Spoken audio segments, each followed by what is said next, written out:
Stanford University has published a list of harmful language that it wants to eliminate because the terms are racist, violent, and biased. So if you have any resolutions, learn these words and change your vocabulary so you're not called a racist, bigot, xenophobe next year. Hey guys, my name is Jason Wesley, and this is not a podcast. So George Orwell believed that totalitarianism and the corruption of the language is connected. He said, if thoughts can corrupt language, language can also corrupt thoughts. Now, this idea would eventually lead to NewSpeak. NewSpeak is a language that George Orwell talks about in his book, 1984. In totalitarian governments, those in charge try to control every aspect of citizens' lives, even down to personal habits. For the citizens of fictional Oceania, this control extends to the very language they use in an attempt by the government to control their very thoughts. Here's an excerpt. Don't you see that the whole aim of NewSpeak is to narrow the range of thought? In the end, we shall make thought crime literally impossible because there will be no words in which to express it. Every concept that can ever be needed will be expressed by exactly one word, with its meaning rigidly defined and all its subsidiary meanings rubbed out and forgotten. Now, before I get into the Stanford piece, remember that definitions have increasingly been changing. And I'm not talking about Urban Dictionary words either. I'm talking about the literal meaning of words being changed to fit political ideology. Meanwhile, the Cambridge Dictionary has changed the definition of a man and a woman. This is being done in order to include a third category,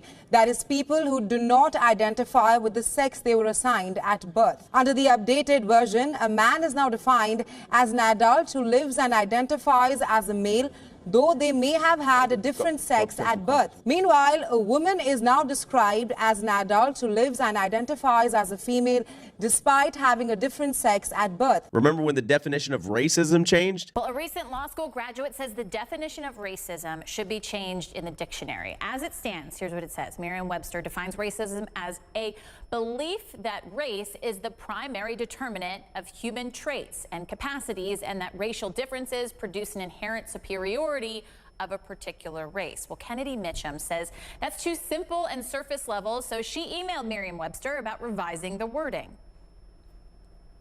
I basically told them that they need to include that there's a systematic oppression upon a group of people. It's not just, oh, I don't like someone. I think everyone really needs to realize what their strengths are and how they can contribute to the movement.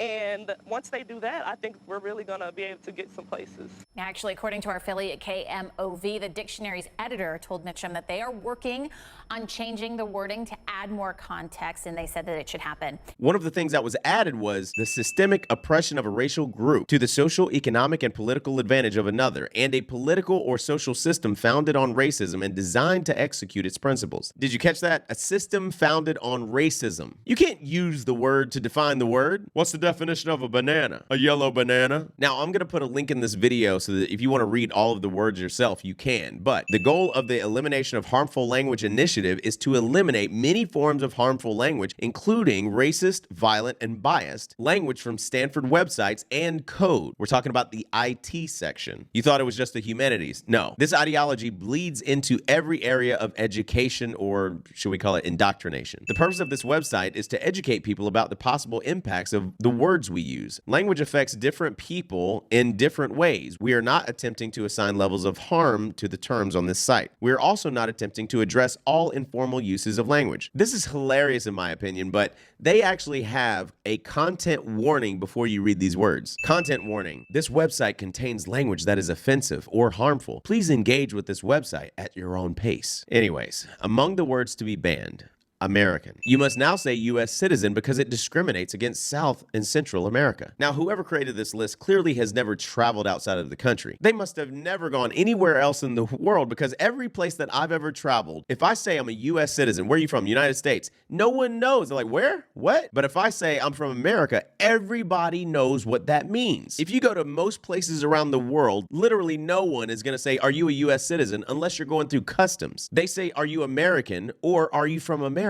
Anyway, another word that's going to be banned is master. And now you're supposed to say primary or main, because master connotes slavery. The lack of the depth of thought that went into this stupid list is astounding. Now, a couple of things. The master of something is typically someone who's done something or studied something for an extensive or intensive period of time to know whatever subject it is inside and out. They're a master at their craft, like in martial arts. Or maybe when you get a master's degree. Now, my guess is that's going to change at some point. I also presume that the military is also going to have to change the titles for Master Sergeant and Master Chief. Well, Master Chief is just blasphemous because chief is another word that you can't use. You can't use master or chief. Now, what you should say is the person's name, because calling non-indigenous persons chief trivializes both the hereditary and elected chiefs in indigenous communities. Calling an indigenous person chief is a slur. Now, I'm not going to get into how we even got to using indigenous person instead of native. Ask any Native American what they are, and they'll never tell you I'm indigenous, unless they're in film and television. But if calling a Native American chief is a slur, does that also mean that we can stop saying the word just nigga, nigga,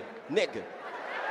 Nigga. I'm just saying. And speaking of patriotic Americans and masters and chiefs, the Marines are told to stop using sir and ma'am to avoid misgendering superiors. 738-page study that the Marines first commissioned in 2020 said traditional ways of addressing superiors were holding back gender integration. Employing gender-neutral identifiers eliminates the possibility of misgendering drill instructors, which can unintentionally offend or cause discord, the study said. You really think Marine drill instructors are more concerned about being offended by a recruit than actually training them? By teaching recruits to use gender-neutral identifiers for their drill instructors, services underscore the importance of respecting authoritative figures regardless of gender. Targeting the recruits is the exact same thing that they try to do with children. You get them while they're young. So if you can change the mindsets of all the recruits, then as they come up through the ranks, their entire language, their entire foundation has been shaped and changed to fit this woke ideology. Now, I'm sure that there was no pressure from the Biden administration or the assistant HHS secretary, Rachel Levine, formerly known as Richard Levine, who is made an admiral with zero military experience and wants to transition children because Secretary Levine believes that you can go through the wrong puberty. To give a medicine to block the progression of puberty, so you don't go through the wrong puberty. Now, this has been rolling out like a psychological operation for years, though. Remember when they started calling women sir in TV shows and movies to demonstrate that women have the same power as men? Then I'm your commanding officer, and you will address me as sir. Yes, sir, of course, but... Perhaps. Now, that's always been stupid to me. And no one has the balls to call it out, which is another word that Stanford has banned. Ballsy. But now we must say bold, risk taker, because ballsy attributes personality traits to anatomy. Anatomy of what, though? Male anatomy? Of course they wouldn't write male anatomy because that would imply that men have balls, also known as testicles. And apparently nowadays, women can also have balls, just like men can get pregnant. Do you believe then that men can become pregnant and have abortions? Yes. Now, here's why I believe that this is all crazy. Also, another word that Stanford will ban. Anyways, calling women sir has to begin with the notion that sir is a more powerful and significant title than ma'am. Why can't gender identities remain dissociated but equal? Think of it like a car and a truck. Both of them are vehicles, and both of them were designed with different purposes. One isn't better than the other, but they were both designed to do different things. A car might be faster and more efficient, while a truck can pull a trailer or drive through rough terrain. Now, it's not saying that a car can't drive through rough terrain, but the car wasn't designed to do that. Most cars weren't designed to use diesel fuel or tow 13,000 pounds, but many trucks can do it with no problem. You weren't born in the wrong body. You were born in the right body. And the paradigm shift happens when you embrace who and what you were given and what you were born as. Now, if men can be women and women can be men, then using the same logic, a white person could identify as black. Now, does that make them qualify for reparations that Governor Gavin Newsom in California is trying to push? The governor also signed an historic law that paves the way for the descendants of slaves to receive reparations. Governor Newsom says its impact will be felt beyond the state. This is not just about California.